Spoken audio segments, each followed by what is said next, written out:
বিসমিল্লাহির রহমানির রহিম। প্রিয় বিনিয়োগকারী ভাই ও বোনেরা, আসসালামু আলাইকুম। শেয়ার বাজার ক্যাটাগরি পরিবর্তনের প্রভাবে শেয়ার বাজারে বড় পতনেও লক্ষ্য রাখতে পারেন এমন কিছু শেয়ার নিয়ে আমি আজকে আলোচনা করব।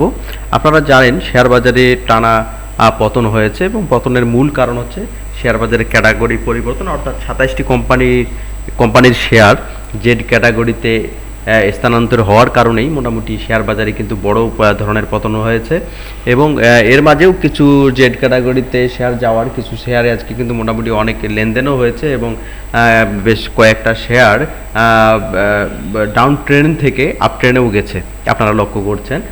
শেয়ার বাজারের ওভারঅল চিত্রটা যদি আমি বলি আপনাদের, তাহলে বলতে হবে যে মার্কেট অলরেডি অনেক তলানিতে অবস্থান করছে।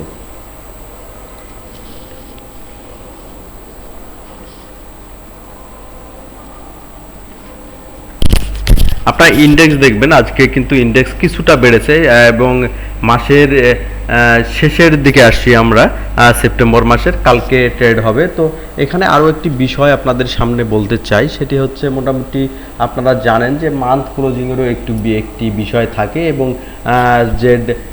জেড ক্যাটাগরি শেয়ারের স্থানান্তরের কারণে মোটামুটি সব মিলিয়ে মার্কেট কিন্তু ডাউন ট্রেনে গেছে এবং লেনদেন কিন্তু অনেক কম হয়েছে। লাস্ট 28 দিনের মধ্যে লেনদেন সর্বনিম্ন হয়েছে 481.32 কোটি টাকা। আজকে কিন্তু এরপরেও 151টি কোম্পানি পজিটিভ অবস্থানে রয়েছে, 205টি কোম্পানি ডেক্লাইন অর্থাৎ নেগেটিভ অবস্থানে রয়েছে, আনচেঞ্জ রয়েছে 39টি কোম্পানি এবং আশা করি আমি যে 2-1 হয়তো মার্কেট কিছুটা হলেও ঘুরে দাঁড়ার পসিবিলিটি রয়েছে। আপনারা আপনাদের মতামত জানাবেন। আজকে আমি কিছু শেয়ার নিয়ে আলোচনা করব যে শেয়ারগুলো একেবারে নিচের দিকে রয়েছে, ডাউন ট্রেনে রয়েছে। আরও কত দূর ডাউন ট্রেনে যাবে আমি জানি না, তবে ভালো হওয়ার সম্ভাবনাও কিন্তু রয়েছে যদি লেনদেনের পরিমাণ বৃদ্ধি পায়। ওভারঅল যদি মার্কেটে শেয়ার স্টেক হোল্ডার যারা যদি মনে করে যে না মার্কেটটি একটি ভালো অবস্থানে নিয়ে যাওয়া দরকার, সেক্ষেত্রে কিন্তু ভালো হওয়ার পসিবিলিটিও রয়েছে। আপনারা আপনাদের মতামত জানাবেন। আজকে কিছু শেয়ার নিয়ে কথা না বললেই নয়, এর মধ্যে হচ্ছে আরডি ফুড।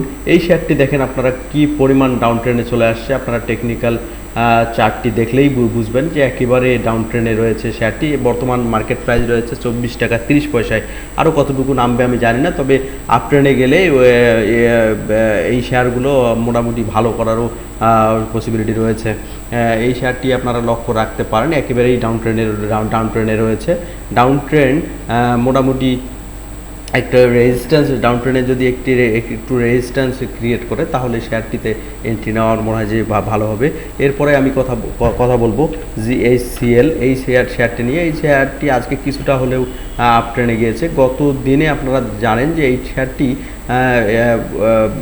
উল্টা দিকে হল্ড হয়েছিল, অর্থাৎ 23 টাকা 60 পয়সাতেও লেনদেন হয়েছে, সেখান থেকে 26 টাকায় বর্তমানে অবস্থান করছে। এটি হচ্ছে গ্লোবাল হেভি কেমিক্যালস লিমিটেড। এরপরে আমি কথা বলবো স্যালভো কেমিক্যাল নিয়ে। এই শেয়ারটিও দেখবেন যে কি পরিমাণ ডাউন ট্রেনে রয়েছে, মার্কেটের একেবারে ডাউন ট্রেনে অবস্থান করছে। জানি না কবে আপ ট্রেনে যাবে, তবে যেহেতু মাস ক্লোজিং হয়েছে, আজকে একটি দিন ছিল মাসের শেষের আগের দিন, যেহেতু আজকে কিন্তু সেল প্রেশার মোটামুটি অনেক লক্ষ্য করা গেছে। আমার মনে হয় যে ভালো করার পসিবিলিটি আবার রয়েছে, সামনে হয়তো কিছুটা হলেও ভালো করবে এই শেয়ারটি। এরপরেও আমি এর আগে আরও কিছু শেয়ার নিয়ে কথা বলেছি এবং আজকে আরও বেশ কয়েকটি শেয়ার নিয়ে কথা বলি যে শেয়ারগুলো আপনারা খুবই লক্ষ্য রাখতে পারেন। একটি হচ্ছে বিপিপিএল, এটি হচ্ছে বারাকা পতেঙ্গা পাওয়ার লিমিটেড। এই শেয়ারটি কিন্তু নতুন শেয়ার মার্কেটে ইনলিস্ট হওয়ার পরে কিন্তু ভালো একটি অবস্থানে গিয়েছিল, প্রায় 47-48 টাকা তো গেছে এই শেয়ারটি। সেখান থেকে ডাউন ট্রেনে আসে এবং একটা টাইমে ফ্লোর প্রাইজে পড়েছিল। ফ্লোর প্রাইস থেকে কিন্তু বর্তমান 12 টাকা 80 পয়সায় রয়েছে এবং ডেভিডেন্ডও কিন্তু একবারে খারাপ দেয়নি। 2023 সালে 5% ডেভিডেন্ড দিয়েছে। ইপিএস কিছুটা খারাপ আসলেও আমি মনে করি যে এই শেয়ারটিও যে কোনো মুহূর্তে ভালো কিছু করার পসিবিলিটিও রাখে এবং শেয়ার এখন কালেকশন চলছে এই শেয়ারটিতে আমার কাছে মনে হয়।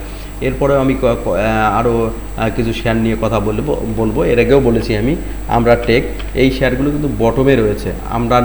আমরা টেক 2টি শেয়ারই কিন্তু বটমে রয়েছে, আপনারা লক্ষ্য করলে দেখবেন এবং আমার মনে হয় যে এই শেয়ারটিও চলছে, কালেকশন চলছে। আমরা টেকও তাই, এই শেয়ারটিও আমার মনে হয় যে কালেকশন চলছে।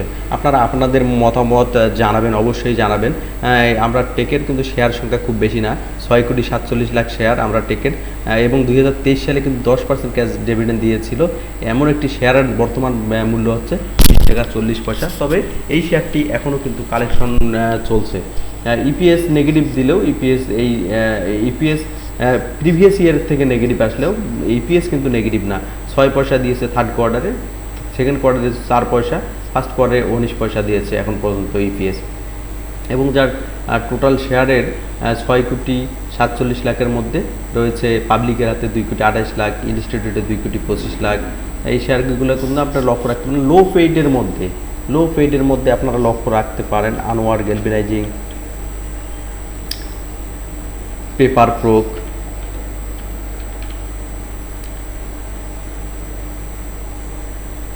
আনোয়ার গ্যালভানাইজিং আপনারা লক্ষ্য রাখবেন। ফ্লোর প্রাইজে কিন্তু 213 টাকা 30 পয়সায় ছিল, 52 হাই, এখান থেকে নেমে 113 টাকায় বর্তমানে অবস্থান করছে। এই শেয়ারটিও আপনারা লক্ষ্য রাখতে পারেন। এরপরে রাখতে পারেন পেপার প্রোক রাখতে পারেন, মনোস্কুল পেপার রাখতে পারেন। পেপার প্রোক ও লোপেডের শেয়ার, টোটাল শেয়ার 2,96,00,000 এবং ইপিএসও কিন্তু ধারাবাহিকভাবে ভালো দিচ্ছে এই শেয়ারটিও লক্ষ্য রাখতে পারেন। 125 টাকায় বর্তমান প্রাইস দর রয়েছে। মনোস্কুল পেপার ম্যানুফ্যাকচারিং কোম্পানি লিমিটেড, এই শেয়ারটিও আপনারা লিস্টে রাখতে পারেন। এই শেয়ারটিও ভালো করার পসিবিলিটি রয়েছে। তো প্রিয় বিনিয়োগকারী ভাই ও বোনেরা, এখন জানেন আপনারা অনেক শেয়ারই কিন্তু প্রাইস দর অনেক হারিয়েছে এবং অনেক নিচের দিকেই রয়েছে। আপনারা একটু লক্ষ্য করলে দেখবেন যে কোন কোন শেয়ারগুলো একেবারে নিচের দিকে রয়েছে। আপনারা আপনাদের সুযোগ মতো ইনভেস্ট করবেন। তবে আরও একটি বিষয়, অনেকেই এই টাইমগুলোতে ভিডিও দিতে চায় না, অর্থাৎ তাদের টেকনিক্যাল রিসার্চও দিতে চায় না। তবে মার্কেট যখন খুবই খারাপ থাকবে, তখনই কিন্তু এন্ট্রি নেওয়ার খুবই উপযুক্ত সময়। তো আপনারা ভালো থাকবেন। শেয়ার বাজার কেমন হবে, যে শেয়ারগুলো নিয়ে আলোচনা করলাম, আপনারা আপনাদের মতামত জানাবেন। আমি আমার মতামত কিছুটা হলেও আপনাদের সামনে তুলে ধরেছি, আপনারা আপনাদের মতামত জানাবেন। ভালো থাকবেন। শেয়ার বাজার ভালো হোক এই হিসাবে ব্যক্ত করছি। আবারও বলি, শেয়ার বাজার একটি ঝুঁকিপূর্ণ মাধ্যম। এখানে নিজের ইচ্ছাতেই বিনিয়োগ করবেন, কারো কথা শুনে বিনিয়োগ করবেন না। আপনারা বিভিন্ন মাধ্যম থেকে শুধু টেকনিক্যাল অ্যানালাইসিস নিতে পারেন, কিছু তথ্য উপাত্ত নিতে পারেন, বাকি ডিসিশন আপনার উপর নির্ভর করে। ভালো থাকবেন আপনারা। আল্লাহ হাফেজ।